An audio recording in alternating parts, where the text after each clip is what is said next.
Ito po. Ayan na siya.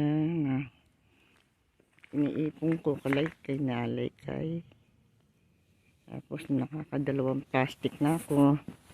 Yung iba nakatambak pa dun.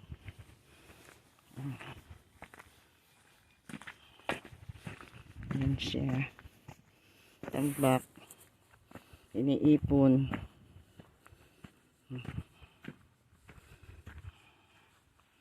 Ayan. Ayan pa yung isang plastic. Ayan. Ayan, pupok. Ipon. Yung iba, ang hirap tanggalin. Masyado siyang matigas, nakadikit. Sa isno. Ang hirap mong tagtagin.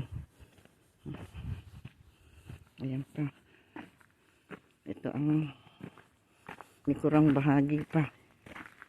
Na napalaruan ng dogs ni Uno at saka ni Dos. Ayan, ang ilalim ng terrace. Ayan siya, terrace.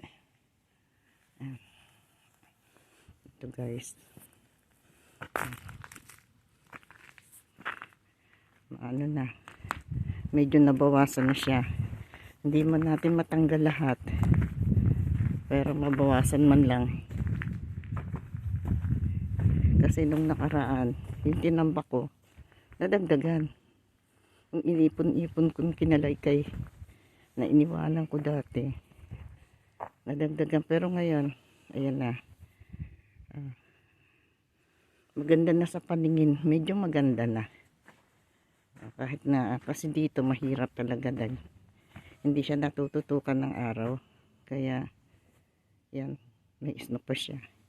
Dito kasi, tuktok ang araw kay madali natunaw. Itong hirap. Pero nabawasan na. Nabawasan na natin siya. Oh, konting tiyaga pa. Matatanggal din. Okay guys. Mamaya na lang po. Tuloy muna natin ang pag-ano dito sa likod. Ayan. Yung iba talaga, ang hirap. Dahil itong gantong snow, yan ang madulas. Yan, ang dulas. Kahit nakaboots ako, ramdam ko ang dulas. Kaya hindi tayo pwede umapak dyan. Dapat apak lang tayo sa snow. Yung ganito siya. Yan, puti. Yung puti talaga, hindi siya kristal. Yung kristal, napakadulas niyan, delikado.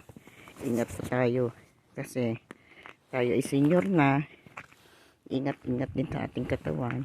Ayan, katulad niyan. Yan ang mga madulas. Kaya pinag-iingat ako ng anak ko at mahirap magkasakit dito. Baka nga naman kalalakad ko bigla ko sumemplang. Adios. Patria adorada ang labas ko. Okay guys, hanggang dito na lang muna. Paalam. Mamaya na lang uli po. Jesus loves you. Bye.